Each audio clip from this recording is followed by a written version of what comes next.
네, 오늘의 정치권 관심 뉴스 분석해보는 나이트 포커스 장성철 공론센터 소장 그리고 김상일 정치평론가 두 분 모셨습니다. 어서 오십시오. 안녕하세요. 예, 안녕하십니까.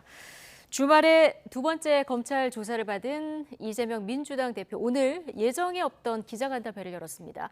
검찰의 재소환 요구에 나가겠다 이렇게 밝혔는데요. 관련 발언 먼저 듣고 오시겠습니다.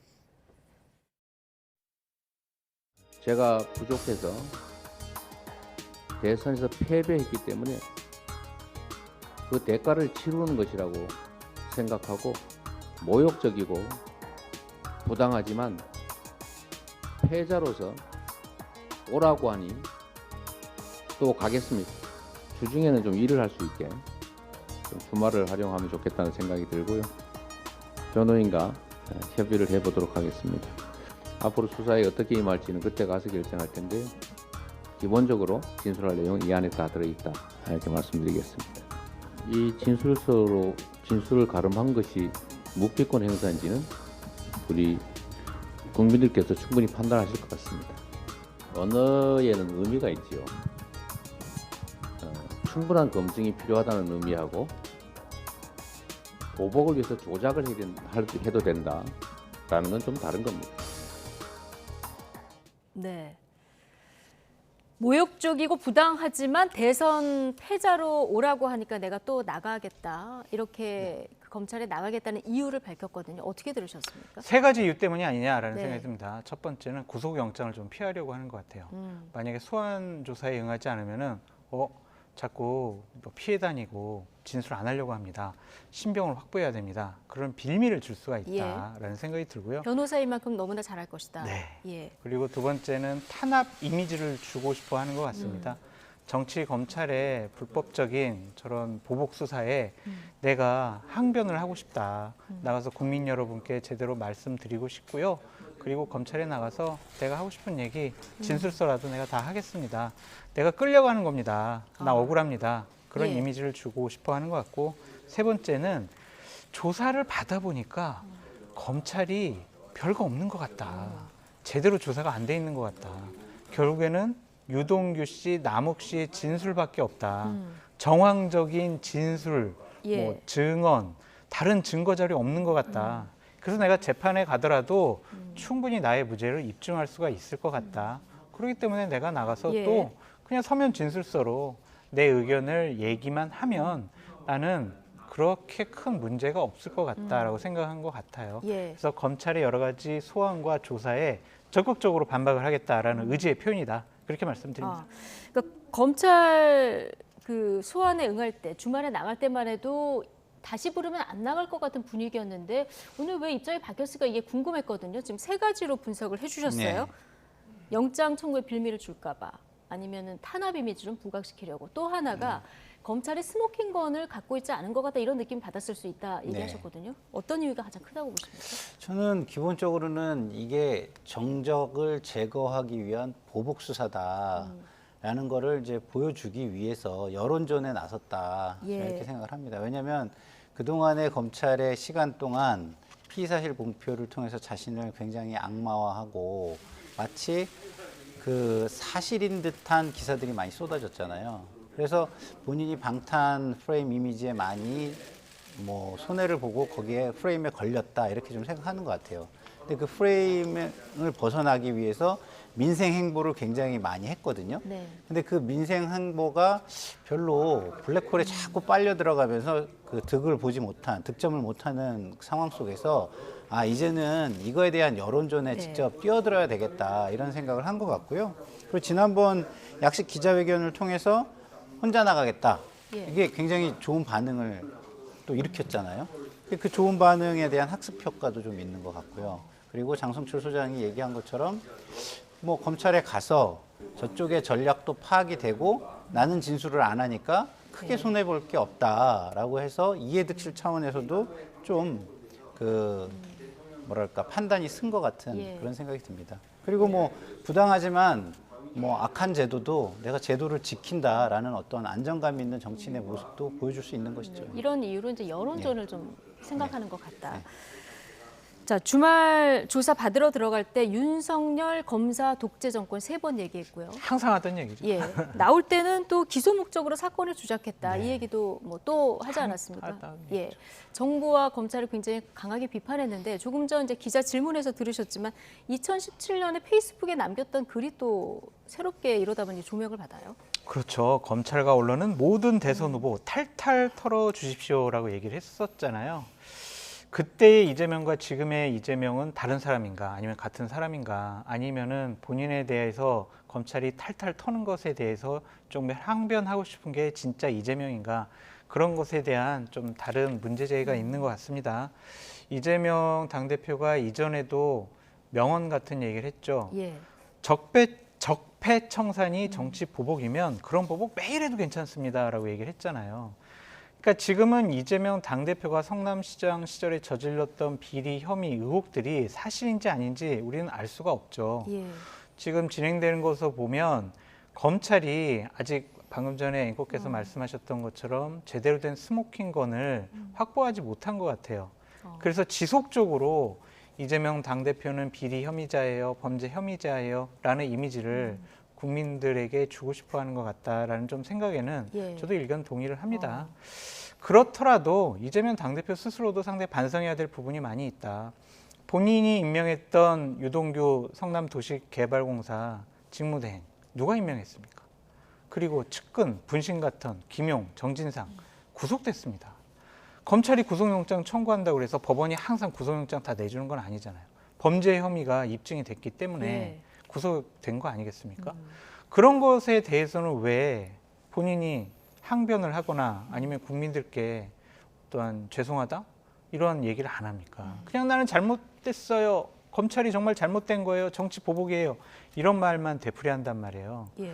그것은 역설적으로 살펴보면 이재명 당대표 스스로 내가 과거에 했던 일 중에서 문제가 될 것 같다라고 스스로 좀 생각하는 부분도 있는 것 같아요. 왜냐하면 대선 후보 시절에 이재명 당대표도 스스로 얘기했잖아요. 제가요 대선에서 지면은요 검찰에서 없는 죄 만들어서 저 감옥 보낼 거예요 이런 얘기 했잖아요. 예. 그런 얘기를 왜 본인이 자발적으로 합니까? 그렇다면은 이 부분에 대해서는 명백하게 저는 정말 잘못한 것이 없습니다라는 입증 책임도 정치적으로 이재명 당대표가 가져야 될 중요한 의무 중에 하나다라고 말씀드려요. 예. 자, 어쨌든 또 나가기로 했고 검찰이 제시한 날짜는 1월 31일과 2월 1일 중에 나와달라 했는데 이재명 대표는 평일에는 일해야 된다 이 입장 지금 고수하고 있는 상황입니다. 신경전 계속 이어지고 있는데 어쨌든 검찰은 이 대표가 서면 진술서에 배임 관련한 내용만 적었기 때문에 다른 것들을 더 조사하려면 하루가 더 필요하다는 이런 입장 아니겠습니까? 근데 2차 조사를 받으러 나가서도 나 이 진술서로 가름하는데 계속 이걸 되풀이하면 조사에 실익이 있을까요? 그러니까 이건 검찰이 잘해야 되는 거죠. 이걸 뭐 이재명 대표 측에 뭐 대답 잘해서 우리에게 실익을 주십시오 이렇게 할 수는 없잖아요. 그리고 요새 재판이 이제는 저기 검찰에 나가서 피의자 진술하는 거가 증거 능력이 이제 없지 않습니까? 그렇기 때문에 그 공판 중심주의로 재판장, 그러니까 판사 앞에서 잘하는 게 훨씬 중요한 거예요. 검찰 조사가 증거 능력이 없습니까? 그 공판주의로 바뀌면서 그렇게 됐죠. 그렇게 되는 바람에 지금은 저기 가가지고서 뭐 이렇게 잘 답변하는 게 방어권에 큰 도움이 되지 않는다고 생각을 하는 거죠. 물론 그게 이제 뭐 진술에 의해서 막 엇갈리고 뭐 복잡한 게 없이 물증이 뚜렷하게 나온다면 나가서 적극적으로 진술을 하는 게 더 나을 수도 있어요. 근데 그런 게 없이 부닥치는 상황 속에서는 재판장 앞에서 어떤 전략을 잘 짜느냐가 훨씬 더 중요할 수도 있지 않습니까? 본격적으로 다투는 거는 그렇죠. 재판에서 해야 된다. 그러면 방어권 차원에서라도 많은 얘기를 안 하고 상대방의 전략이 뭔지를 파악하는 데 주력하는 것이 훨씬 더 본인에게 도움이 되지 않겠습니까? 그런 차원에서 보면 당연히 쓸데없는 진술을 해가지고 그게 말꼬리를 잡히거나 어떤 실수가 되거나 그런 걸 막는 게 훨씬 더 좋다라고 판단하고 있는 것으로 저는 보입니다. 검찰은 이번에 추가 조사하면 이제 성남 FC 건과 묶어서 구속영장을 청구할 수도 있다 이런 뭐 소식도 들립니다만 신병을 확보하려고 하면 법원 문턱도 넘어야 되고 국회 문턱도 넘어야 되는데 네. 사실 이게 쉽지는 않지 않습니까? 네. 이러면 검찰은 어떤 선택을 할 거라고 보십니까? 그래도 구속영장을 청구할 것 같아요. 청구할 것 같습니까? 그리고 예. 체포영장을 먼저 청구하게 국회에다가 이제 동의해달라고 요구를 네. 하겠죠. 그것이 부결될 가능성이 높잖아요. 예. 민주당이 부결시킬 겁니다. 그렇더라도 검찰로서는 정치적인 이득을 얻을 것 같아요. 민주당은 범죄 혐의자, 비리 혐의자를 옹호하는 그러한 집단이에요. 예. 라는 이미지를 줄 수가 있을 것 같아요. 그리고 보호하는 것 자체가, 그 특권을 이용하는 것 자체가 이재명 당대표에게도 그렇게 썩 유리한 것 같지는 않다라고 말씀을 드립니다. 그렇기 때문에 이재명 당대표로서도 막 계속 출두하고 소환조사 받으면서 검찰의 체포영장 발부, 동의서 이런 예. 것들을 좀 무력화시키려고 노력을 하는 것 같습니다. 저는 검찰이 이번에 제대로 뭔가를 입증하지 못하면요. 예. 자칫 잘못하면 이재명 당대표에게 면죄부를 줄 수도 있다라는 좀 생각이 들어요. 자꾸 유동규 씨, 남욱 씨의 증언만 네. 갖고 이재명 당대표를 조사하고 뭐 공격을 한다? 핵심 스모킹 거는요. 결국에는 김만배 씨가 될 수밖에 없어요. 근데 김만배 씨는 지금 거의 침묵 입을 안 그러지 열잖아요. 않을까? 예. 그러니까 예를 들면 남욱 씨도 김만배 씨가 그랬는데요 이러잖아요. 예. 유동규 씨도 김만배 씨가 그랬는데요 정진상하고요 뭐 어쩌고 이런 얘기만 한단 근데 말이에요. 정작 김만배 씨의 입이 닫혀 있는 닫혀 있어요. 근데 네. 만약에 김만배 씨가 입을 열지 아니면은 예전에 했던 증언을 좀 번복을 해서 사실 맞습니다. 천화동인 1호 그거 다 이재명 당시 성남시장 정진상 그렇게 성남시청에 있는 사람들 거였어요. 그래서 지분 약속을 제가 했습니다. 언제? 몇 월 며칠 날 제가 누구랑 어디서 만나가지고 그런 약속까지 다 했습니다. 사실은 제가 그때 이런 약정서까지 해놨어요. 라고 한다면 이재명 당대표가 빼도 박도 못하겠죠. 완전히 걸리는 거다라고 볼 수밖에 없는데 그런 거 없이 자꾸 전문 증언, 전문 증거 이런 것만 갖고 이재명 네. 당대표를 구속하려고 한다? 아니면 범죄 혐의가 있다라고 규정 짓는 것은 자칫 잘못하면 반박당할 가능성이 예. 높아요. 검찰도 뭐 재판에서 내놓을 카드가 있는지 없는지 이건 우리가 지금 알 수는 모르는 없죠. 네. 상황이죠. 자, 이재명 대표가 제출한 서면 진술서를 보면은 유동규 전 본부장의 진술에 대해서는 반박을 꼬박꼬박 한 반면에 측근인 정진상 전 실장에 대한 언급은 아예 없다 이렇게 전해지고 있거든요. 이거는 사실상 이 대장동 사건의 몸통은 유동규 전 본부장이다. 자, 이렇게 선을 긋는 전략일까요? 그렇죠. 뭐 기본적으로 김용 정진상 두 사람은 적극적인 진술을 안 하고 모든 혐의를 부인하고 있잖아요. 예. 근데 부인하고 있는데 거기다가 무슨 얘기를 이재명 당대표가 한다는 거는 좀 말이 안 되는 거 아니겠습니까? 네. 그리고 유동규 씨 같은 경우는 지금 불리한 증언을 계속 쏟아내고 있잖아요. 그러니까 불리한 증언에 대해서는 자기 방어권 차원에서도 적극적으로 대응을 할 수밖에 없는 거 아니겠습니까? 그런데 오늘 좀 약간 그 실수를 좀 하긴 한 것 같아요. 유동규 전 본부장이 네. 사실상 좀 약간 범죄가 있는 것처럼 생각될 수 있는 이야기를 했어요.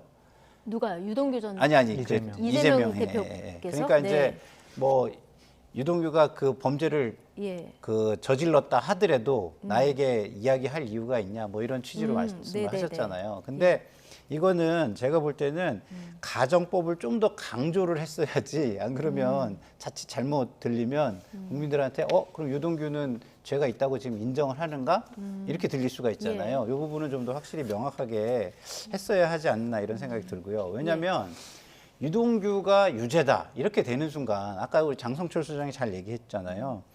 이거부터 검찰이 사실 차곡차곡 했으면 지금 굉장히 유리한 입장에 있을 거예요. 왜냐하면 국민들이 볼 때 유동규가 그 정도의 권한이 있어? 그 정도를 그러면은 대장동 일당이 유동규가 권한도 없는 사람에게 그 정도의 대가를 줄 생각을 했겠어?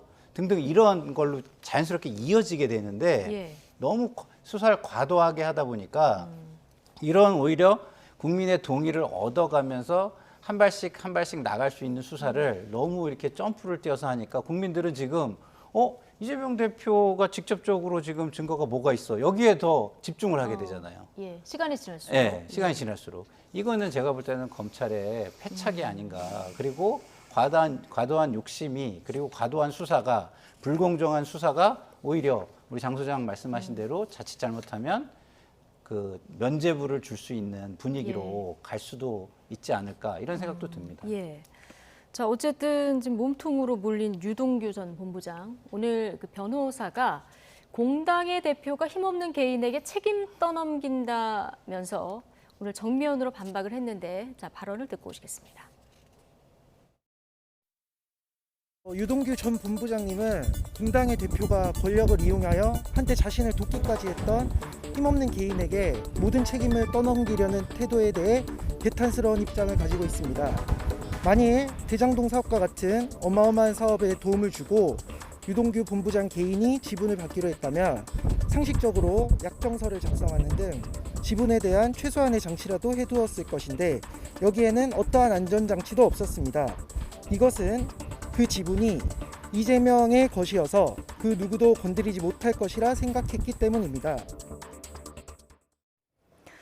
유동규 전 본부장이 옆에 있는데 지금 변호사가 대독한 이런 모습도 보고 오셨는데, 개인이 지분 받기로 했다면 약정서라도 썼지 안 썼겠냐.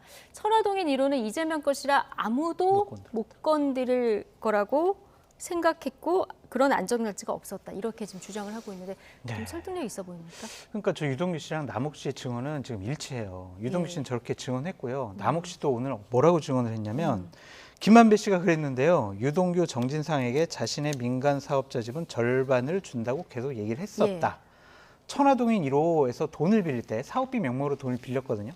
그때 정진상의 동의를 받았다. 2021년 초부터는 그렇게 만들어진 액수를 어떻게 전달할지 그 전달 방법을 구체적으로 논의했다. 이런 식의 증언도 남욱 씨가 했어요. 그러니까 천화동인 1호 자체가 기본적으로 유동규, 정진상, 이재명, 당시 성남시장 거였다라고 계속 김만배 씨가 남욱 씨한테 얘기했다라는 거죠. 그러니까 이것은 유동규 씨가 증언하는 거랑 일치하는데 결정적으로 김만배 씨가 입을 열지 않고 있기 때문에 그러니까요. 앞서 이 부분에 얘기하신 대로. 대해서도 상당히 좀 검찰로서는 난감할 수밖에 없어요. 검찰로서는 저렇게 유동규 씨가 법정 진술이라든지 아니면 법정에 출두하면서 하는 얘기, 남욱 씨의 인터뷰 이런 것으로 이재명 당시 성남시장 잘못했어요. 다 알고 있어요. 최종 결정권자 누구예요? 이재명 당시 성남시장이에요. 그러니까 최종 책임은 배임은 뭐 이해충돌방지법 혐의는 뇌물죄는 정치자금법 위반 혐의는 다 이재명 당시 성남시장에 있는 거예요. 라고 몰고 가고 싶어 하는데 결정적인 증거를 아직 확보하지 못한 것 같아요. 그렇군요. 자, 이렇게 결정적인 증거가 아직 뭐 이렇게 언론을 통해서 나오지 않는데 세 번째 소환 요구가 있다 보니까 민주당은 공세 수위를 높이는 분위기입니다. 당장 이번 주말 오후 4시에 국민보고대회 이걸 예고를 했거든요. 예.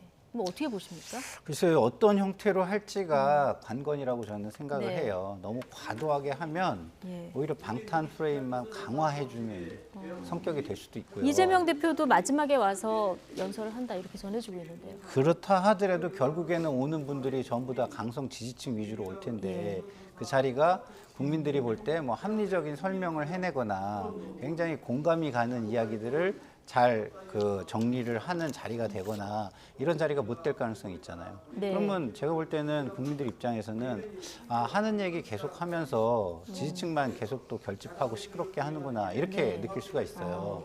지금 사실상의 내전 상태 아닙니까? 그러면 양쪽 진영은 제가 볼 때는 결집될 만큼 결집이 됐어요. 근데 저런 데 가서 더 결집을 노리고 저런 행사를 한다? 저는 패착이라고 보죠.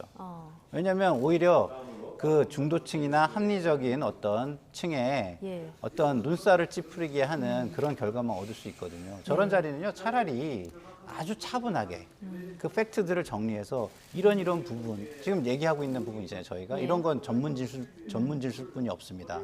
그다음에 FC의 그거는 우리가 후원금으로 굉장히 잘못 알려져 있지만 이게 광고비고 광고비로 다 한 근거들이 있습니다. 이런 거를 차분하게 잘 알리는 캠페인성, 차분한 캠페인성으로 가야지 저걸 가지고 무슨 어떤 뭐 결의대회 비슷하게 막 부흥회 비슷하게 한다? 저는 오히려 프레임에 말려드는 그 코끼리는 생각하지 마. 그거에 반하는 어떤 그 보고대회가 될 수 있다. 잘 생각해야 된다는 생각이 듭니다. 국민 보고대회의 성격을 어떻게 가져가느냐에 따라서 그게 이게 플러스가 득이 될 수도 있고 마이너스, 실이 될 수도 실이 있다. 될 수도 있고. 예. 내일 비명계 그 민주당 의원들의 모임 민주당의 길도 발족을 한다고 네네. 하는데요. 이재명 대표 여기 가서도 연설을 한다고 해요. 네. 당장은 당내에서 어떻습니까? 원심력보다는 좀 구심력이 작동하는 겁니까? 뭐 그거는 이제 가능성으로는 상존을 하는 거고요. 근데 고민의 지점이 좀 다른 거죠. 뭐냐면 지금 이재명 대표 자체를 문제 삼기는 굉장히 어려운 거예요. 이게 분화가 된다 하더라도 그 분화되는 지점은 어디냐면 이재명 대표의 이런 거를 부당하다고 우리도 생각하고 싸우는데 도움을 주긴 줘야 되겠는데 이것이 모든 이슈를 다 블랙홀처럼 빨아들이다 보니 당의 미래가 걱정이 된다. 이게 이제 고민의 지점인 거거든요. 그러면 당의 미래를 어떻게 할 것이냐. 그러니까 한마디로 얘기해서 총선의 승리를 어떻게 담보할 것이냐. 이거에 대한 답을 구해야 되는데 지금 이런 상태로는 답을 구하기가 쉽지 않다라는 고민이 있는 거고요. 거기에서 그러면 우리만 고민할 게 아니라 이재명 대표도 지도자로서 당 대표로서 그거에 대한 해법을 내놔봐라. 지금 방탄 프레임 이거를 그럼 좀 벗어나서 우리 당이 국민의 지지와 공감대 속으로 들어갈 수 있는 방법을 내놔봐라. 이런 걸 좀 압박하는 거는 되는 것이죠.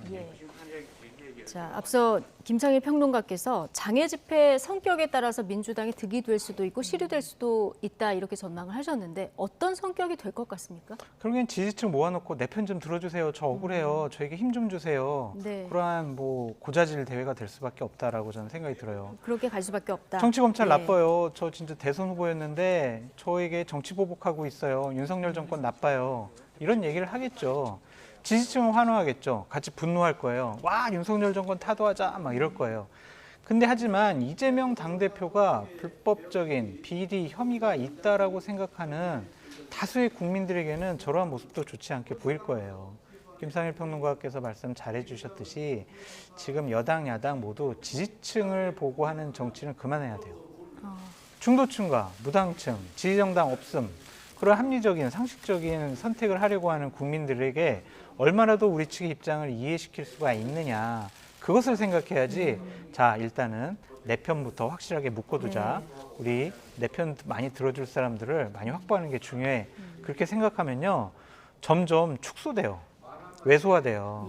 자꾸 울타리를 넓혀서 중도층의 민심을 얻는 것은 불가능해진다라고 말씀드릴 수밖에 없습니다. 민주당이 가장 강한 힘을 발휘할 수 있는 곳은요 다수 의석을 갖고 있는 국회입니다. 지금 국회 1월달 임시국회 열어놓고 회의 열지도 않았잖아요. 그럼 민주당이 국민의힘이 얘기하는 것처럼 결국에는 이재명 당대표 방탄하려고 지금 체포동의안 처리 안 하려고 체포 못하게 하려고 지금 방탄국회 여는 거 아니야? 그 프레임에서 자유로울 수가 없다니까요. 그러니까 민주당은 장애로 가려고 하지 말고 원내 투쟁에 몰두해라. 그것이 훨씬 더 효과적이고 더 강력한 힘을 발휘할 수 있다. 그렇게 말씀드립니다. 싸우려면 국회 내에서 싸워라. 그럼요. 근데 저는 국민의힘에도 똑같은 말씀을 드리고 싶어요. 지금 국민을 위한다면 이거는 지금 사법 절차에 들어가 있잖아요. 이제 그만 좀 얘기하시고 국민들 다 알 만큼 알잖아요. 근데 자기네 지지층을 향해서 뭐 독한 얘기를 쏟아낸다 한들 뭐 중도층에서는 이거를 뭐 귀나 기울이겠습니까? 이미 이게 다 양쪽은 마녀사냥식 뭐 일반화 시켜가지고 뭐 하는 걸로 다 보여지는데 구체적인 걸 차라리 차근차근 이렇게 전달하는 방식을 통하는 게 훨씬 나은데 그런 것도 전혀 안 하잖아요. 그게 굉장히 게으른 거거든요. 그러니까 자기의 어떤 감정만 그 계속 뭐라 그러죠? 좀 약간 해소하는, 감정만 해소하는 식으로 이거 이렇게 하면 우리가 얘기하잖아요. 소는 누가 키우나.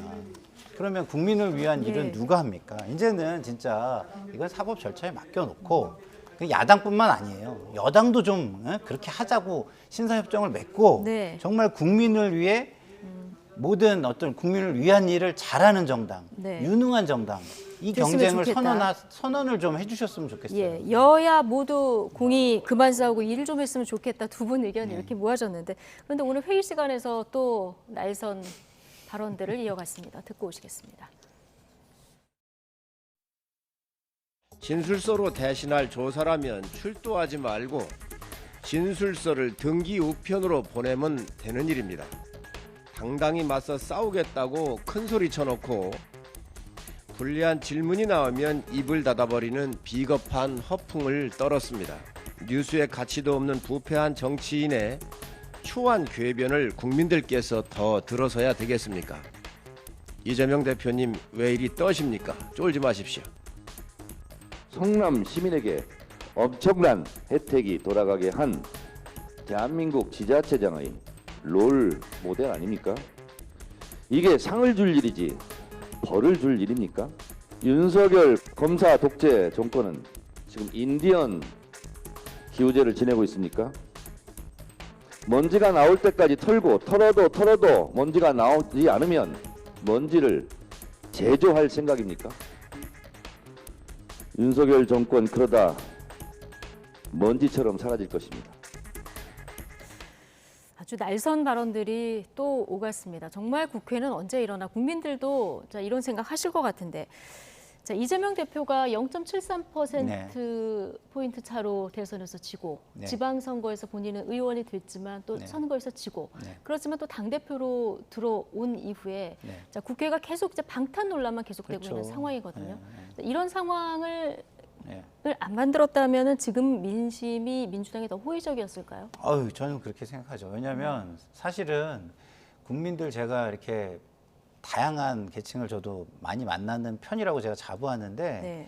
현 정부에 대해서 좋은 얘기하는 분을 거의 제가 못 봤어요. 현 정부의 예, 민주당을 예. 욕하는 분들은 봤지만 네. 그리고 민주당을 그러니까 욕을 하기 때문에 그래도 국민의힘을 찍을 수밖에 없다라고 말하는 분은 제가 봤지만 예. 정말 국민의힘 그다음 지금 정부 여당 잘한다 그렇기 때문에 나는 저 정당을 굉장히 좋아하고 지지한다 이렇게 말씀하시는 분은 제가 거의 본 적이 없어요. 예.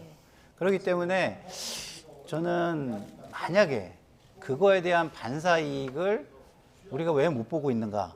만약에 이재명 당대표가 당대표로 출마 안 하셨다면 예. 지금 상황은 굉장히 달라질 수 있는 가능성이 상당히 높지 않았을까라고 저는 생각을 해요. 제가 틀릴 수도 있겠지만 그리고 제 주변에 있는 분들도 그런 얘기를 또 많이 해요.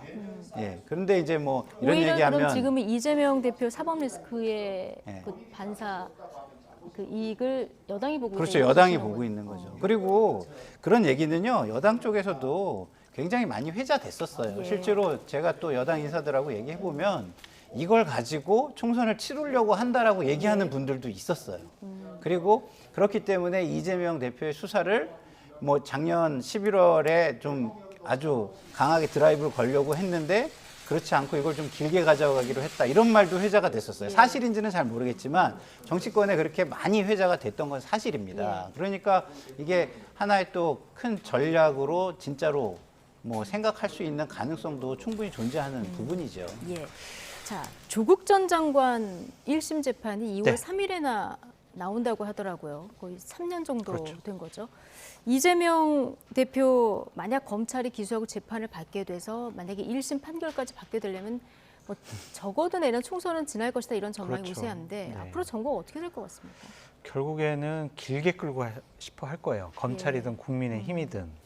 그래서 내년 총선 전까지 방금 말씀하셨던 것처럼 1심 판결이 안 나올 가능성도 많고 어찌 보면 2027년 대선 때까지도 계속 다른 건으로 해서 이재명 당대표가 재판을 받는 모습을 볼 수 있을 것 같다라는 좀 생각이 듭니다. 예. 근데 하지만 제가 봤을 땐 올해 추석 이후에 하반기 때는요.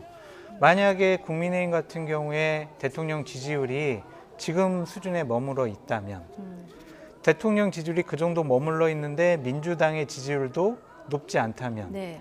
총선 승리를 서로 담보할 수 없다면 양 당은 다 다르게 생각할 수밖에 없어요.